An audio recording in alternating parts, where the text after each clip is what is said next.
the bell icon on YouTube and don't miss another update. காசா யுத்தத்துல முழு அளவுல யாரு பேரு கெடுது அப்படின்னா அமெரிக்காவோட பேர் தான். அமெரிக்கா அதுக்கெல்லாம் பயப்படாது. ஆனா ஏதாச்சும் ரிட்டர்ன்ஸ் வேணும். இப்ப ஈராக்ல நுழைஞ்ச அமெரிக்காவுக்கு அப்படியே நல்ல பேர் கொடி கட்டி பறக்குதான்னு கேட்டா அதெல்லாம் ஒண்ணும் கிடையாது. ஆனா அவர்களுக்கு அங்கிருந்து எவ்வளவு கச்சா எண்ணெய் கிடைச்சிச்சு, அதுக்கப்புறம் அந்த பிராந்தியத்தோட ஒட்டுமொத்த வரவு செலவும் அவங்க கைக்கு எப்படி போச்சுன்னுலாம் பார்த்தா அது ஒரு மிகப்பெரிய மைலேஜ். அதனால இறங்கி வேலை செஞ்சாங்க. காசா யுத்தத்துல அப்படி என்ன கிடைக்குது அப்படின்னு கேட்டா அந்த அளவுக்கு ஒன்றும் இல்லை. எக்கனாமி ஸ்ட்ராட்டஜி இந்த மாதிரி எந்த ஒரு செக்மெண்ட்லயும் பெரிய அளவுக்கு மைலேஜே இல்லை. அப்படி இருக்கும்போது அமெரிக்கா சும்மா இருக்குமா? இவ்வளவு காலம் விட்டு வச்சதே பெரிய விஷயம். இப்ப பெருசா இறங்கிட்டாங்க. நீ ரஃபா பகுதியில கிளின்னு கிழிக்கிறதெல்லாம் போதும் அப்படிங்கிற மாதிரி இது அமெரிக்கா தன்னோட ஸ்டைல்லே இறங்குது. ஒண்ணு என்ன அப்படின்னா இஸ்ரேலோட இப்போ உள்ள அரசாங்கத்தை ஆட்டி வைக்க ஆரம்பிச்சிருச்சு. ரெண்டாவது, காசா பகுதிகளோட அந்த உணவு சப்ளை அதான் இவர்களே கையில் எடுத்துக்கிறாங்க. இதான் ரொம்ப முக்கியமா பார்க்கப்படணும். ஏன் அப்படின்னா அதை 2 நிமிஷம் கழிச்சு பார்ப்போம். முதல்ல இந்த அரசாங்கத்தை எப்படி ஆட்டி வைக்கிறாங்கன்னு பார்ப்போம்னு பார்த்தா அமெரிக்க ஏஜென்சிகள் தொடர்ந்து எழுத ஆரம்பிச்சிட்டாங்க. ரொம்ப ஒரு சாலிடான இன்ஃபர்மேஷன் அமெரிக்கா கிட்ட மாட்டிக்கிச்சு அப்படின்னு. என்ன அப்படின்னா பெஞ்சமின் நெதன்யாவோட வார் கேபினட் மட்டும் கிடையாது, ஒட்டுமொத்த கட்சியுமே ஆட்டங்காணுது. இது எல்லாருக்கும் தெரிஞ்ச விஷயம்தான். ஆனா அதை ஊதி பெருசாக்கணும்னு அமெரிக்கா முடிவு பண்ணிருக்கு. பெஞ்சமின் நெதன்யாவை தூக்கி எரிஞ்சிட்டு வேற ஒரு ஆளை கொண்டு வந்துருவோன்னு அவரோட கட்சியும் சரி, எதிர்கட்சியும் சரி, வார் கேபினட்டும் சரி, மக்களும் சரி, எல்லாரும் ஒரே நேர்கோட்டுல பயணிக்க ஆரம்பிச்சிட்டார்கள் அப்படின்னு இருக்காங்க. உண்மை என்னன்னா இவங்க எல்லாருமே பயணிச்சாங்க. ஆனா வெவ்வேறு கோட்ல பயணிச்சாங்க. எல்லா பேரையும் ஒரே வண்டியில ஏத்தி ரோட்ல கிளப்பி விட்டுறலாம் அந்த வண்டியை அப்படின்னு அமெரிக்கா முடிவு பண்ணிருச்சாட்டுக்கு. இது பெஞ்சமின் நெதன்யாவோட அரசியல் வாழ்க்கைக்கே மிகப்பெரிய ஒரு பேரிடிதான். இதுல இருந்து எப்படி தப்பிக்க போறாருன்னு தெரியல. ஏன் அப்படின்னா 2வது விஷயத்தையும் எழுத ஆரம்பிச்சிட்டாங்க. என்ன அப்படின்னா தன்னோட அரசியல் எதிர்காலத்தை காப்பாத்திக்க எவ்வளவு விலை கொடுத்தாச்சும் சிங்வாரை பிடிச்சிட்டோம் அப்படின்னா இஸ்ரேல் வரலாற்றுல ஒரு முடிசூடா மன்னனா நம்மளை மாத்திரலாம் அப்படின்னு பெஞ்சமின் நெதன்யாஹூ நினைக்கிறாரு.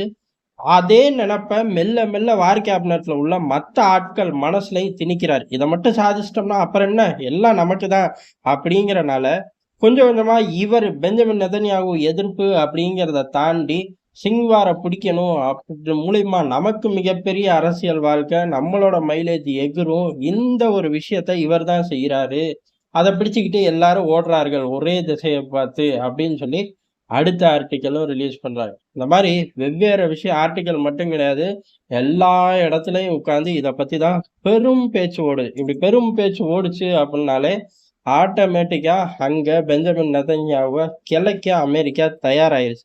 இனிமே தலைவன் எப்படி போய் அங்க காலில் விழுகிறான் அதை பொறுத்து தான் மற்றதெல்லாம் இருக்கு. ஏன் அப்படின்னா இஸ்ரேலுக்கு லாபி செய்யறதுக்குன்னு அமெரிக்கால ஏகப்பட்ட குழுக்கள் இருக்கு. அதுல பெஞ்சமின் நெதன்யாஹூ சார்பாகவும் பல குழுக்கள் இருக்கும். அது இனிமே எப்படி இறங்கி வேலை பார்க்குதோ அதை பொறுத்து தான் இவரோட தலை தப்பும். இது ஒரு பக்கம். இன்னொரு பக்கம் போர் ஆரம்பிச்சதுல இருந்து இந்த உணவுப் பொருட்கள் மருந்து பொருட்கள் உள்ள போறது பெரும் சிக்கலா இருந்துச்சு. ஐநா தலையிட்டும் வேலையாகல, மத்திய கிழக்குல இருந்து வளைகுடா வரை செல்வாக்கா இருக்கக்கூடிய நாடுகள் தலையிட்டும் வேலையாகல. ஆனா யார் தலையிட்டா வேலையாகும்னு எல்லாருக்கும் நல்லா தெரியும், அமெரிக்கா தான். அமெரிக்கா தலையிட்ட அப்பாடு அமெரிக்கா ஒரு 200 வண்டிகளுக்கு பர்மிஷன் வாங்கி தந்துட்டேன் அப்படின்னு சொல்லி பைடனே பெருமையா பேசினார். நம்ம கூட அதை விரிவா ஏற்கனவே பார்த்துருந்தோம். ஆனா போனது என்னமோ 36 வண்டிகள் தான். இந்த பற்றாக்குறையில தான் ஓடிக்கிட்டு இருந்துச்சு. ஆனா இப்ப அமெரிக்கா இறங்கி வேலை பார்க்க ஆரம்பிச்சிட்டாங்க. காசா பகுதியோட கடற்கரையில அவர்களே உணவுப் பொருட்களை, தண்ணீர் பாட்டிலை கொண்டு போய் சேர்க்கறதுக்கு திட்டம் போட்டு தயார் நிலைக்கு போயிட்டாங்க. முழுக்க முழுக்க அமெரிக்க இராணுவம் இறங்கி வேலை செய்ய போகுது. 1000 வீரர்களை கொண்ட ஒரு படையணி. அந்த படையணி ரொம்ப ஈஸியா காசாவோட கரைகளுக்கு இந்த பொருட்களை கொண்டு போய் சேர்க்கறதுக்கான முழு ஏற்பாடுல இறங்கி இருக்காங்க. ஏறக்குறைய கடல்ல ஷிப்ல இருந்து ஒரு மிதக்கும் பாலம் மூலியமா கரைக்கு படை வீரர்களை இறக்குவார்கள்ல, இராணுவ தளவாடங்களை இறக்குவார்கள்ல, அதே மாதிரியான ஒரு செட்டப்ல உணவுப் பொருட்களை மட்டும் இறக்குறோம். அதே சமயம் காசா நிலப்பரப்புல அமெரிக்க வீரர்கள் கால் வைக்கவே மாட்டோம் அப்படின்னு இருக்காங்க. முழுக்க முழுக்க உணவுப் பொருட்கள் தான். ஏறக்குறைய 2 மில்லியன் உணவு பொட்டணங்கள், தண்ணீர் பாட்டில்கள் இந்த மாதிரி ரெகுலரா சப்ளை பண்ணப்படும் அப்படின்னு ஒரு 60 நாளைக்கான ஆப்ரேஷனை திட்டமிட்டிருக்கார்கள். இது ஒரு நல்ல விஷயம்தான். அதே பகுதிகளில் தான் பாராஷூட்ல போய் போட்டு அது எவ்வளவு தூரம் வீணாச்சு, எவ்வளவு பாதிப்புகள உருவாக்குச்சு அப்படின்னு ஏறக்குறைய முந்தி நம்மளே பார்த்திருந்தோம். அது ஒரு ஃபெயிலியர் மாடல் தான். அந்த இடத்துல இப்ப கண்டெய்னர் மூலியமா சேஃப் ஜோன்ல கொண்டு போய் சேர்க்கிற வேலைய அமெரிக்கா பாக்குது. இதுல அமெரிக்காவுக்கு லாபம், நஷ்டம், அவங்களோட செல்வாக்கு இதெல்லாம் தூக்கி வீசிட்டு பார்த்தோம்னா, அந்த மக்களுக்கு உருப்படியா பொருள் போய் சேரப்போகுது.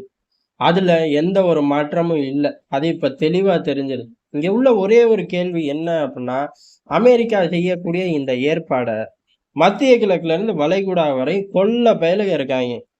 ஊர்ல இல்லாத நொள்ள நாட்டியத்தை பூரா பேசிக்கிட்டு இருக்கக்கூடிய பயலுக இருக்காங்க. காசாவ உயிர் மூச்சு அப்படின்னு சொல்லக்கூடிய தலைவர்களும் இருக்காங்க. ஆனா யாருமே இந்த ஏற்பாடை ஏன் செய்யல அப்படின்னு தான் தெரியல. இந்த ஏற்பாடுகளை செய்ய பலம் பத்தாது. அதாவது பொருளாதார பலம் பத்தாதுன்னு சொல்ல முடியாது. அங்க இருக்கக்கூடிய பல நாடுகளுக்கு இதை காட்டிலும் பிரம்மாண்டமா செய்யற அளவுக்கு பொருளாதார பலம் இருக்கு. ஆட்கள் பத்தாது அப்படிலாம் எந்த சாக்கு போக்கும் சொல்ல முடியாது. ஏன்னா சம்பந்தப்பட்ட நாடுகள் மிகப்பெரிய கூட்டமைப்பு. இந்த 1 டசன் நாடு அப்படின்னு கூட சொல்லிட்டு போயிரலாம். அப்ப என்ன காரணமா இருக்கும்? செய்ய மனசு இல்ல அப்படிங்கிறதான் காரணமா இருக்கும். இல்ல இத தாண்டி வேற எதுவும் காரணம் இருந்தா வரும் நாட்கள்ல பார்ப்போம். ஆனா அமெரிக்கா செஞ்சத இந்த மத்திய கிழக்குல இருந்து வளைகுடா வரை செல்வாக்கா சுத்திக்கிட்டு இருக்கிற நாடுகளும் சரி, இல்ல அந்த ஒட்டுமொத்த காரிடாருக்கு நான் தான் தலைவன் அப்படின்னு சொல்லிக்கிட்டு இருக்கக்கூடிய 2 பீஸுகள் பொலிட்டிக்கல் கோமாளிகள்னு கூட சொல்லலாம். அந்த தலைவர்கள் கூட எட்டி பார்க்கல. அந்த தலைவர்களால எட்டி பார்க்க முடியல. ஆனா இப்படி ஒரு ஸ்ட்ரக்சர பயன்படுத்தி பொருட்கள உள்ள சேஃபா கொண்டு போறேன் அப்படின்னு ஒரு விஷயத்த ஜோக்கா நெனச்சு கூட சொல்லியிருக்கலாம். ஆனா ஒண்ணுக்கும் ஒர்த் இல்ல இந்த பயப்புள்ளைக அப்படிங்கிறது தான் எதார்த்தமான உண்மை.